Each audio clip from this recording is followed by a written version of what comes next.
2026 বিশ্বকাপ ফাইনালে পরাজয়ের বিষাদ বুকে নিয়ে আর্জেন্টিনার কোচ লিওনেল স্কালোনি ফিরেছিলেন শেকড়ের টানে। দেশটির সান্তাফে প্রদেশের শান্ত শহর পূজাতো তখন প্রিয় নায়ককে বরণে রূপ নেয় উৎসবের নগরীতে। কিন্তু বিদায় বেলাটা এলো একদম নিভৃতে। দরজার এক টুকরো সাধারণ কার্ডবোর্ডে কয়েক শব্দের এক চিঠি রেখে গেলেন নগরবাসীর জন্য। টানা 5 দিন পূজাতোর মানুষের নিবিড় ভালোবাসায় সিক্ত হয়েছেন স্কালোনি। মাত্র 3000 মানুষের এই ছোট্ট জনপদ যেন পরিণত হয়েছিল উচ্ছ্বসিত এক জনসমুদ্রে। সবারই ভিড় স্কালোনির পৈতৃক নিবাসের সামনে। কেউ অটোগ্রাফ চান, কেউ বা শুধু কাছ থেকে এক পলক দেখতে চান আধুনিক আর্জেন্টাইন ফুটবলের রূপকারকে।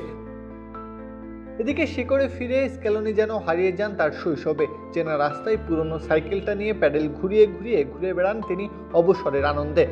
গিয়েছিলেন বিখ্যাত আলুমনিদে কাসিলদা ক্লাবেও, যেখানে গ্যালারিতে বসে উপভোগ করেন কাসিলদা লিগের ম্যাচ।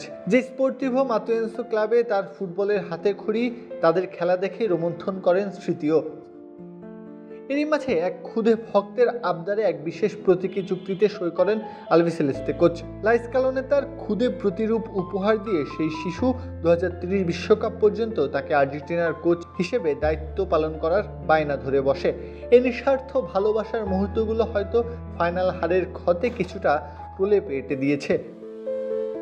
তাই শনিবার রাতে নিভৃতে ছেলেবেলার শহর ছাড়ার আগে নগরটির বাসিন্দাদের প্রতি কৃতজ্ঞতা জানাতে ভোলেননি এই আর্জেন্টাইন। বাবা মায়ের বাড়ির দরজায় তিনি ঝুলিয়ে রেখে যান এক টুকরো কার্ডবোর্ডের চিঠি। লেখেন, লিও গত রাতে চলে গেছে, এত ভালোবাসার জন্য সবাইকে ধন্যবাদ। প্রত্যাহ কাব্য, খেলা 71।